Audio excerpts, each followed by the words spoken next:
Chers amis, Alléluia, aujourd'hui c'est le jour de Pâques, le jour de la résurrection de notre Seigneur il y a 2000 ans. Et je voulais faire une petite vidéo pour les trésors de nos pères, pour nous remettre dans cette espérance de la résurrection de notre Seigneur il y a 2000 ans. C'est notre foi et notre espérance, c'est que cette résurrection propulse notre société, galvanise notre monde et notre France en particulier, notre pauvre Église en si grande pitié, pour qu'elles aussi profitent de cette résurrection. Et les trésors de nos pères, pour moi, c'est l'occasion de voir dans l'histoire comment, à chaque fois qu'il y a une sainteté, un saint, une apparition, quelque chose, une bénédiction divine, eh bien, c'est l'histoire qui se relève, qui rebondit et qui repart dans un sens qui plaît à Dieu et qui entraîne les âmes de bonne volonté vers le ciel. Et j'ai cette idée pour vous aujourd'hui de revenir dans cet évangile et d'y discerner toutes les traces de nos apôtres de Gaule, qui sont déjà dans l'évangile et qui sont comme des petits germes, des petits grains de blé qui vont venir en Gaule plus tard, après l'ascension de notre Seigneur, après que les apôtres aient réparti comme ça parmi tous leurs disciples, et sont venus porter des fruits et faire les résurrections, faire des délivrances de possédés, exactement comme Jésus en Galilée, ça s'est passé en Gaule. Et un petit commentaire de l'évangile du jour de saint Marc, et qui commente cette venue des saintes femmes au tombeau du Christ, des saintes femmes qui sont les premières à avoir vu notre Seigneur ressuscité au matin de Pâques, et qui sont Marie-Madeleine, Marie-Jacobée et Marie-Salomé, les saintes Maries de la Mer. Et il y avait aussi sans doute Sainte Marthe, et puis quelques autres saintes femmes qui étaient avec elle. Il n'y avait pas la Sainte Vierge, qui elle avait gardé la foi. Mais quand même, on peut dire que les premiers apôtres de Gaule, c'était des femmes, c'était les saintes femmes de Camargue, de Provence, et qu'elles sont venues chez nous. Et qu'est-ce qu'elles ont fait? Eh bien, de grand matin, dès que la première lueur du soleil s'est levée, elles sont parties comme ça en courant pour embaumer le corps de Jésus. Et peut-être qu'aujourd'hui, c'est la vocation des chrétiens, des catholiques, des Français, d'embaumer le corps, oui, de Jésus, par nos dévotions, nos prières, mais aussi de la France et de l'Église, par nos études, par le fait de retrouver ces histoires perdues, ces histoires oubliées, ces histoires combattues, et en les chérissant, en les enseignant à nos enfants, en les communiquant à nos amis, et en retrouvant les peintures, les dessins, etc. Tout ce que nos pères, tout ce à quoi nos pères ont cru, eh bien nous voulons le récapituler pour nous servir de cette puissance de feu, cette puissance de résurrection pour nos âmes et pour l'Église et la France que nous aimons. Et puis, détail très amusant, je trouve, elles se disaient entre elles, elles partent comme ça, elles ne réfléchissent pas tant, qui nous ôtera la pierre de l'entrée du sépulcre? Il y avait une énorme pierre qui était devant la porte du tombeau, donc ce n'était pas possible d'embaumer le corps du Christ 2 jours après la Pâque, la crucifixion, comme elle l'avait laissé, le vendredi saint au soir. Et donc, qui nous ôtera la pierre de ce sépulcre? Mais c'est pas grave, c'est là que l'amour va plus loin que la simple raison.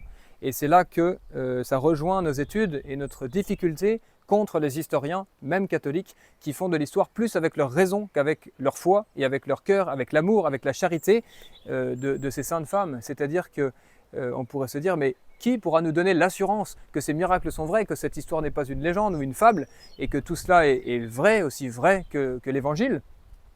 Comme disait Adhémar de Chabannes, je crois à l'histoire de Saint Martial comme aux 4 évangiles. Eh bien, il faudra un jour que tous les Français se réveillent et se disent « je crois à l'histoire de nos pères comme aux 4 évangiles », parce que c'est la suite de l'évangile et que sinon l'évangile reste ce grain de blé. Oui, c'est un grain de blé très puissant, mais il faut décloisonner, à mon avis, cet évangile de Jésus-Christ pour le faire rentrer en collusion avec l'esprit de nos contemporains. C'est-à-dire montrer que l'évangile est venu par ces Saint Martial, Saint Eutrope, Saint Saturnin, Saint Denis de Paris, Saint Exupère à Bayeux, Saint Clair et Saint Drénalus en Bretagne, partout pour montrer que Jésus prolonge par ses apôtres comme son corps mystique et vient nous atteindre et vient refaire ses miracles. Et à la fin de cet évangile, quand il voit l'ange, le jeune homme vêtu d'une robe blanche qui vient voir ces saintes femmes et qui a roulé lui-même la pierre du tombeau, donc ne craignons rien si c'est très difficile pour nous aujourd'hui de refaire cette histoire de France du 1er siècle et de tous les siècles finalement, parce que tout va être contesté du même acabit qu'au 1er siècle. Eh bien, les anges sont là, et ces jeunes hommes en blanc, eh bien, c'est aussi comment dirais-je, c'est les anges à travers l'histoire qui interviennent, et c'est la Sainte Vierge qui intervient au 19e siècle, et à la fin du 19e, ici à Pontmain, c'est pas un jeune homme en blanc, c'est une jeune femme en robe bleue semée d'étoiles qui intervient et qui sauve la France.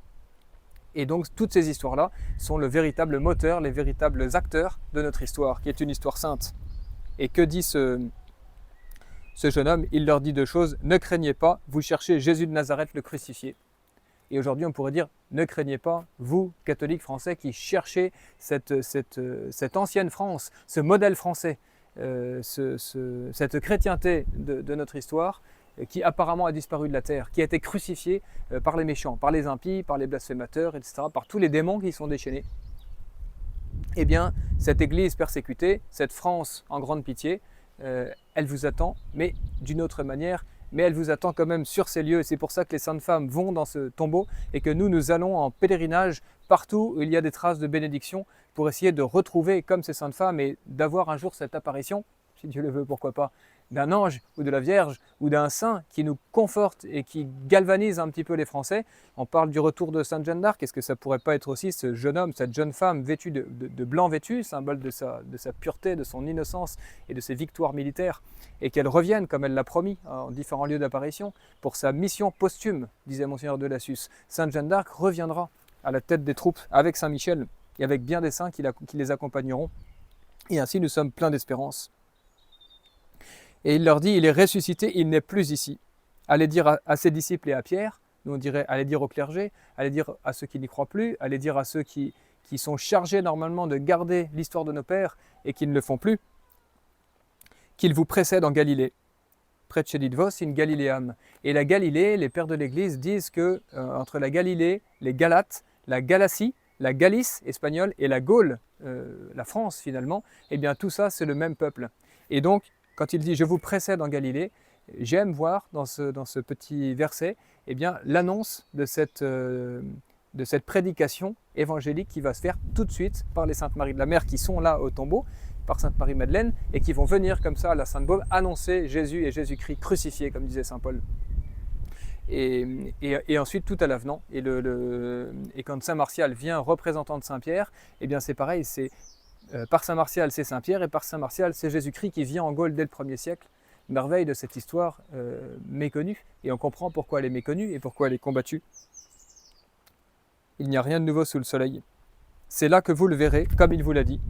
Et peut-être qu'aujourd'hui, eh bien, pour retrouver la foi de nos pères, pour retrouver cet évangile, il faut retourner à Rocamadour, à Périgueux, à Soulac, partout sur ces traces, et prier ces saints, invoquer ces saints.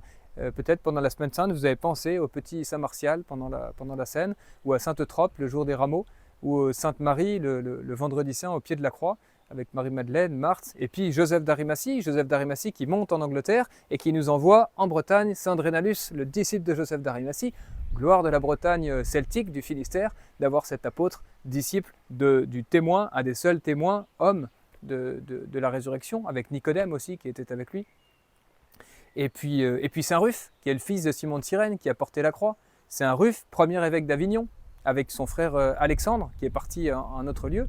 Mais à Avignon, il y avait des chanoines autrefois de Saint Ruf. Et Saint Ruf était associé à Sainte Marthe, comme Saint Maximin avec Sainte Marie-Madeleine. C'était vraiment son père spirituel.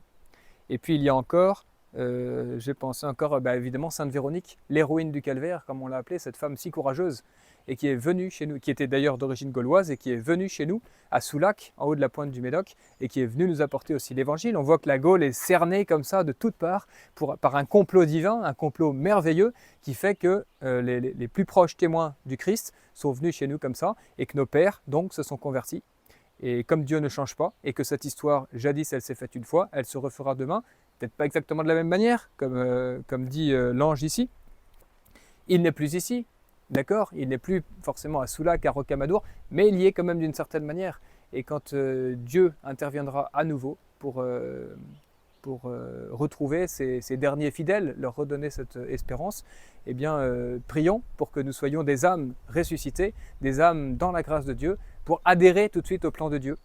Et prenons garde chacun que quand Sainte Jeanne d'Arc est apparue, tout le monde n'a pas cru à Sainte Jeanne d'Arc. C'est facile après de dire oui, Sainte Jeanne d'Arc était envoyée, mais sur le moment, beaucoup ont méconnu, et on le sait bien par les juges de Rouen et toute l'université de Paris qui l'a condamnée à mort. Eh bien cette université, nos universitaires aujourd'hui qui ne veulent pas de cette histoire, sont les fils de ceux qui ont brûlé Jeanne d'Arc et qui ne voulaient pas de cette histoire du 1er siècle.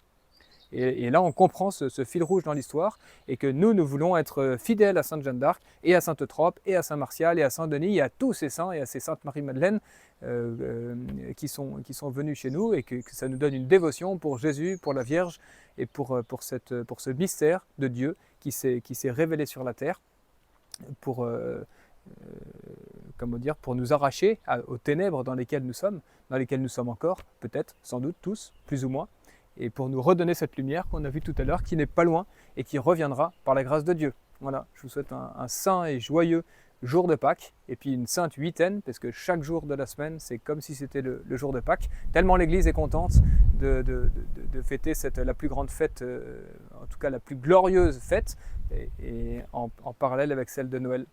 Voilà, à bientôt pour de prochaines vidéos, notamment sur Saint Julien du Mans, le Simon le lépreux, qui a reçu aussi une des dernières réceptions de Jésus avant sa passion. C'était chez Simon le lépreux qui s'est converti et qui est devenu Saint Julien et qui est premier évêque du Mans avec Saint Uribe et Saint Pavas. Ce sera bientôt sur la chaîne de Trésors de nos Pères. Soyez attentifs, il y a une série de vidéos qui vous attend, j'espère la semaine prochaine. À bientôt et que Dieu nous garde et la Vierge nous assiste et nous conduise au ciel. Alléluia, alléluia.